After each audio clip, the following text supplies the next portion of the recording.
Hola, mi nombre es Brenda Lozano y acabo de publicar una novela que se llama Brujas y estoy muy contenta de estar hoy con Silvia.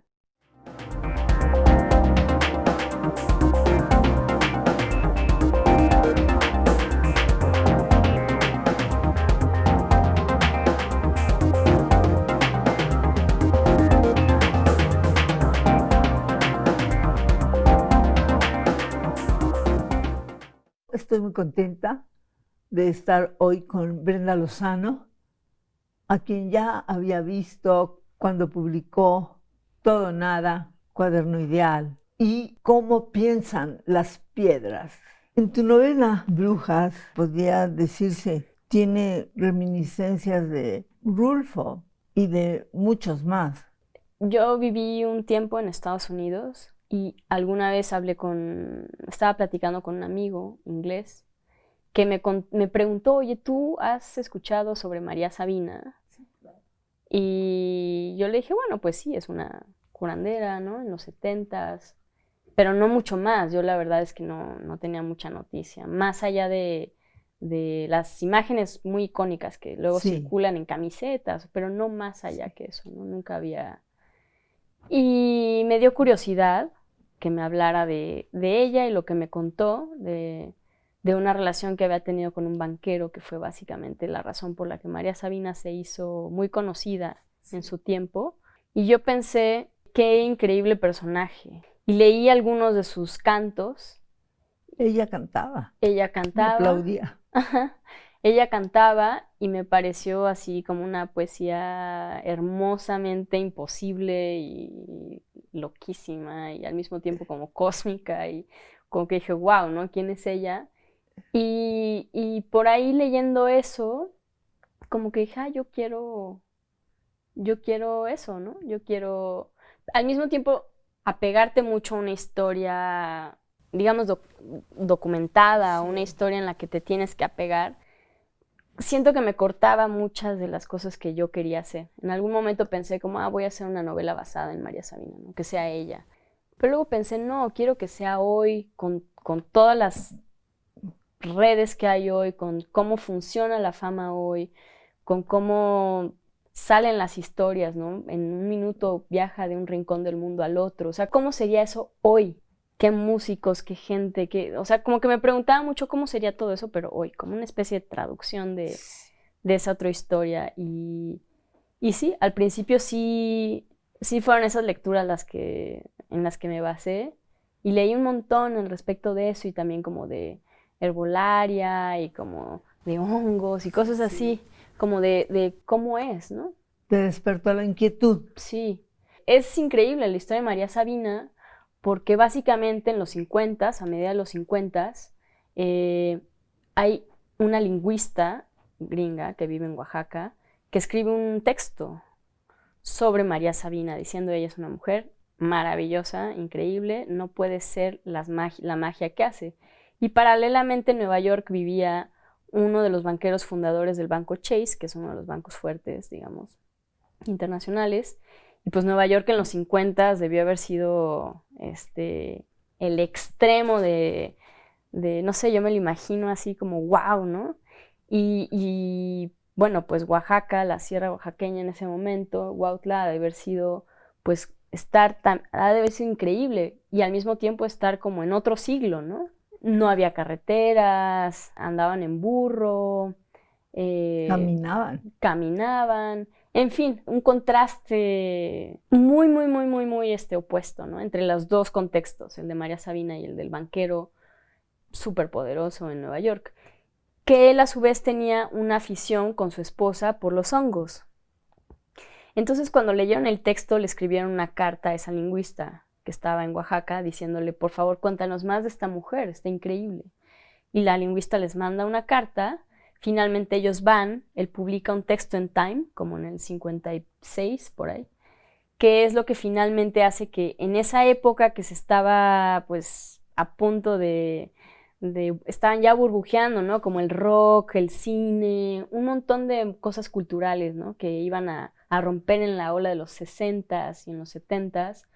Walt Disney, los Doors, Aldous Huxley, un montón de gente que fue a ver a María Sabina a la sierra en Huautla para saber quién era ella, ¿no? Y para que les diera estas ceremonias. Entonces, a mí se me antojaba eso, como trasladarlo ahora y sobre todo hacer un personaje que no estuviera pegado a eso. O sea, sí es un punto de partida, como la idea de que sea una mujer y curandera, pero quería que fuera en el presente y que fuera...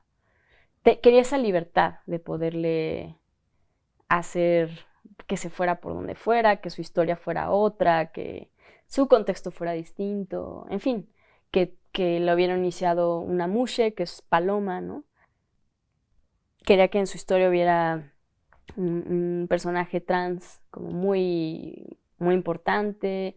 Me interesan mucho estas otras narrativas también, ¿no? De las mujeres, cómo es la figura trans y qué dice la mushe, ¿no? En muchos de estos momentos.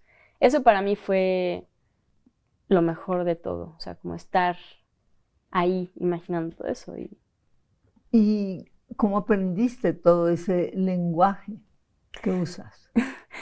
Es más desaprender, ¿no? Porque uno en las ciudades o uno en la academia o uno ¿no? a la hora de escribir un ensayo o de escribir para el periódico, cosas así en las que yo he estado, son otras las referencias y son otras las metáforas y todo el material, aunque es el mismo, porque todo es el lenguaje, ¿no? Y eso es algo increíble de lo que hacemos, que es la palabra La que mueve todo. la que mueve todo y de lo que está dentro de los libros y de lo que están hechas las historias y con eso hablamos en la calle, al teléfono y eso se convierte en ficción, ¿no? Creo que tenía que ver mucho con desaprender, como con situarse al menos en otro lugar, como imaginar cómo sería esto desde este otro lugar, ¿no? Cómo es un amanecer, ¿no? Desde este lugar, cómo narrar una infancia distinta, cómo narrar la muerte de un padre, un abuso también hay por ahí, o sea, cómo hacerlo desde ahí, ¿no? Y cómo darle también lugar a estas maternidades, abusos, cómo darle lugar a eso, desde ese lugar, ¿no? Nuevamente.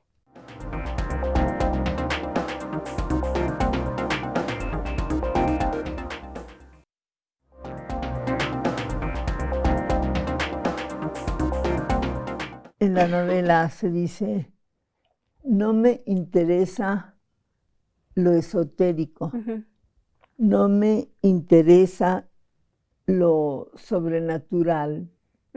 ¿Te pasa a ti eso? Digo, partiendo de la novela, es una periodista la que va contando a la par esta historia. Es una entrevista que tiene esta mujer, Zoe, la periodista con Feliciana, ¿no?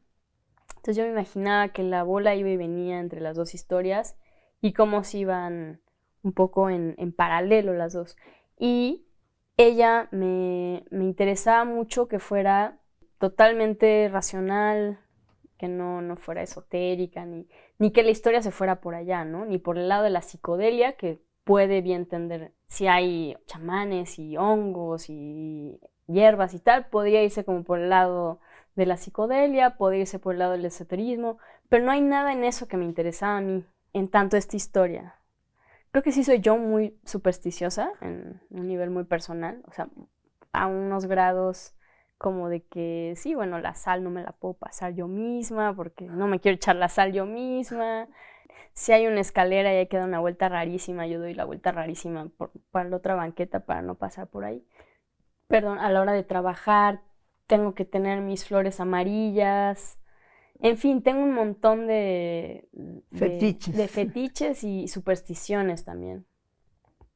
Pero en términos del trabajo, digamos, y de este libro, yo quería sobre todo que la historia no se fuera por ahí, que fuera más la historia, digamos, de ellas, de quiénes son, de cómo se descubren, ¿no? Cómo se descubre ella como chamana, cómo descubre que tiene este poder, cómo se descubre Zoe como periodista y cómo van a la par, ¿no? Y cómo termina alguien como súper escéptico cubriendo una nota por puro trabajo haciendo una ceremonia con ella y cambiando también su forma de ver su propia historia, ¿no? Entonces, creo que a veces creo que a veces tu propio trabajo te puede dar eso, ¿no? Estás tú nada más trabajando muy feliz o muy agobiada o muy estresada y de pronto algo pasa en el mismo trabajo que te cambia, ¡pum! Así como la visión de algo más grande. También en la novela dices, por casualidad me enteré de que mi hijo Félix tenía Ujú. su signo Ajá, del zodíaco, ajá. Libra, Sí, Zoe es una periodista que está casada, es joven, bueno, tiene un hijo pequeño. 2 años. Sí, Félix tiene 2 años y había algo en el tema de la maternidad que me interesaba también explorar en estos dos personajes. Cómo era para alguien como Feliciana, que tuvo hijos antes de los 20, ya tenía sus 3 hijos, y cómo el marido se va con unos soldados y ella se queda sola. Entonces me interesaba mucho cómo era esa relación con las parejas, con los hijos, ese aspecto de sus vidas. Mientras que para Zoe, ella tuvo, por ejemplo, un aborto en la ciudad, de un embarazo no deseado. Entonces, pues, ¿cómo contrastan esas dos maternidades, no? A veces se desesperan, ¿no? O sea, no necesariamente son maternidades felices siempre, ¿no? O agobiantes siempre, o sea, tienen sus altos y bajos ambas y me interesaba eso, como el hastío también, la desesperación, la decisión también, ¿no? Del cuerpo de una mujer de poder decir, no, no quiero este hijo, tengo 19 años, no lo voy a tener.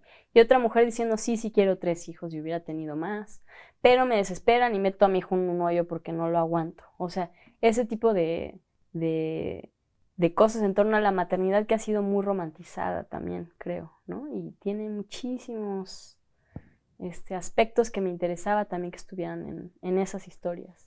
¿Cuáles son esos poderes de la intuición? Bueno, buscaba que en la historia la mamá de la periodista de Zoe tuviera una intuición muy aguda, como esas mamás que dicen, toman el teléfono porque tienen una corazonada y resulta que era muy oportuna esa llamada, ¿no? Como esa delgada o muy finita línea entre la corazonada y algo que está ocurriendo. Y creo que sí hay algo en esa intuición, ¿no? Que muchas veces funciona como guía o como brújula.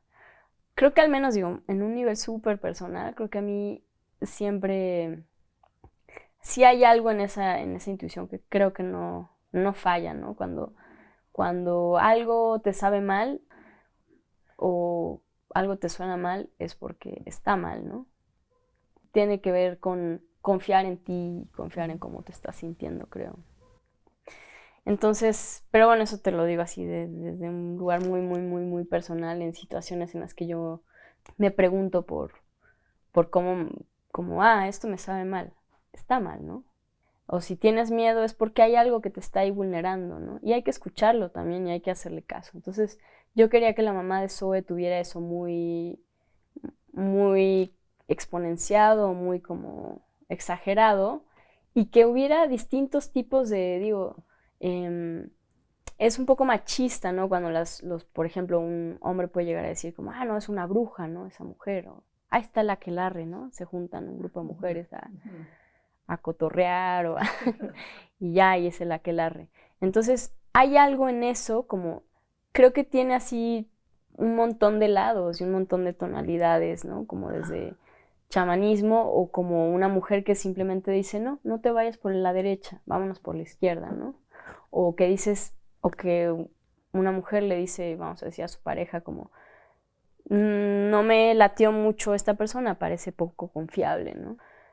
Este tipo de cosas que no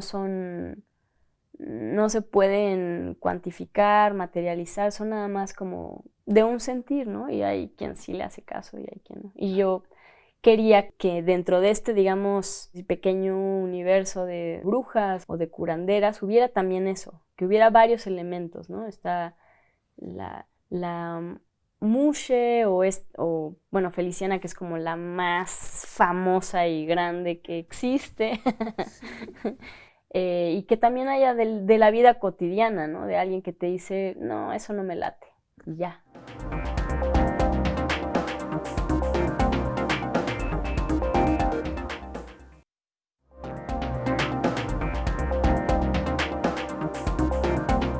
En la novela las mujeres se ven que trabajan como hormigas, como abejas. Apolonia, que se ocupaba de la cera y de la seda, cuidaba a los gusanos. Los hombres también aparecen trabajando, pero es mucho más fuerte la aparición de las mujeres. Creo que digamos, en la historia de la literatura hay un montón de personajes masculinos y creo que hay grandes obras en torno a eso. Y una inquietud que definitivamente tengo es cómo son esas otras narrativas y qué pasa en una historia si de pronto tu personaje principal es una mujer y qué pasa si el tema son las maternidades y qué pasa si el tema son... Es decir, como desplazar esos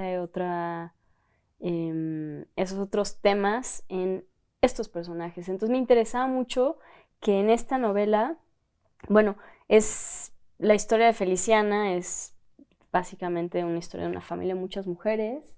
Ella se queda viuda muy joven, su hermana nunca se casó y tiene pues 2 hijas con un niño chiquito que es insoportable y está muy cargada en esa relación entre ellas. Y del lado de Zoe, la periodista, su papá también muere y en eso son simétricas las historias y por ahí conectan. Y tiene una relación muy cercana también con su mamá y su hermana. Y me gustaba también que fueran como estas 2 mujeres, ¿no? Feliciana y Paloma, y por el lado de la ciudad, Zoe y su hermana Leandra, que son personajes como muy, o sea, Feliciana es esta rockstar del lenguaje es la curandera máxima, ¿no? Y a la que todo el mundo quiere venir a ver. Y por otro lado está Zoe, que es periodista, digamos, es la primogénita que bueno, tiene una vida más cuadrada y un poco más normativa, ¿no? En la medida que tiene pues su familia y su hijito y su trabajo y todo. Y Leandra es un desastre, es una bomba. Incendió la escuela, en los basureros cuando tenía 13 años y siempre le daba dolores de cabeza a sus papás. Y bueno, esa sí se fue con con esta, con este otro, o sea, hizo todo lo que quiso y es una persona que no tiene miedo de decir lo que piensa y de salirse de la caja, ¿no? Y en ese sentido, ¿qué pasa ahí, no? Cuando decimos femenino o cuando decimos mujer, ¿qué estamos diciendo, no? Hay tantas formas de serlo y hay tantas maneras de ejercerlo, de vivirlo, de serlo, que no hay una sola, ¿no? No es como que, no es femenina porque se puso botas, ¿no? Hay tantas formas de serlo que eso me interesaba, como distintos personajes dentro de eso. Entonces, por eso creo que era... aunque luché por ese título, porque me decían, ay, es que no dice nada, ¿no? Si se llama Brujas.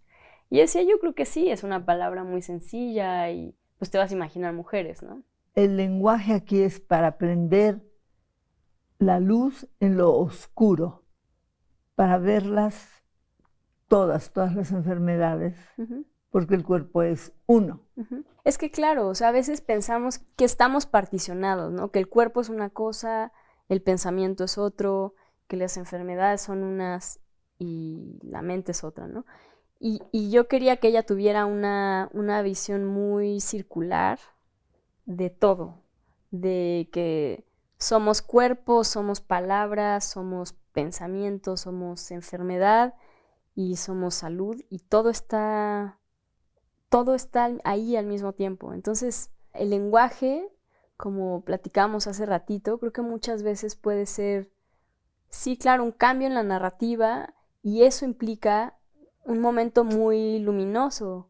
En el momento en el que tú entiendes algo, es porque alguien te puede decir en una frase muy sencillita como, es que estás haciendo tal cosa, ¿no? Y eso a ti te ilumina y te dices, ah, caray, ¿no? ¿Cómo no me di cuenta, ¿no?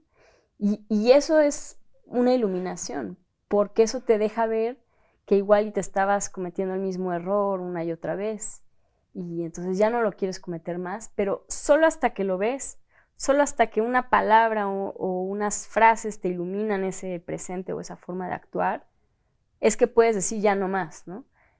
Pero solo esa luminosidad del lenguaje puede brillar, digamos, en tu presente, ¿no? Como te puede iluminar el camino, creo, el lenguaje también. El lenguaje es naturaleza, está en las hierbas y puede curar el alma que está enterrada. Yo sí creo que el lenguaje puede todo, o sea, realmente creo que el lenguaje depende si te cuentas, por ejemplo, un momento como víctima, por ejemplo, a cómo te reacomodas tú en esa historia, cambia, ¿no? Ahí la narrativa está cambiando. O el lenguaje puede también marchitar apagar una relación, ¿no? Basta con que le digas 2, 3 cosas a alguien que quieres mucho para que eso termine, ¿no? Entonces creo que sí, el lenguaje, como decías, tiene también su propia naturaleza, ¿no? A veces cuando vemos imágenes de paisajes así muy, muy hermosos o como no sé, un atardecer divino o cómo puede caer de pronto una tormenta, creo que el lenguaje tiene esa misma naturaleza. Creo que es lo más parecido a lo que tenemos a nuestros propios paisajes internos y a cómo cambian, florecen, se atormentan, oscurecen, resplandecen y creo que el lenguaje tiene esa misma naturaleza que la naturaleza misma. O sea, si algo hay de naturaleza en nosotros, casi que yo creería que es el lenguaje, ¿no? Es lo más parecido a esos paisajes, porque bueno, pues ya si te ves en el espejo ya está más aburrido, pero si es el lenguaje, es enorme, ¿no? Y es tan cambiante y es tan grande y tan inmenso y tan increíble de escribir también, ¿no? Porque son abrir esos paisajes en otros espacios, en otros personajes, internamente, ¿no? ¿Qué te imaginas? ¿Cómo los abres? Gracias, Brenda. Qué feliz haberte tenido una vez más en Tratos y Retratos. Muchísimas gracias a ti y a tu equipo, todos divinos. Estoy muy feliz. Es mi primera entrevista sobre este libro, lo cual hace muy especial y te lo agradezco con el corazón. Con Brenda Lozano y su nueva novela Brujas, Silvia Lemus.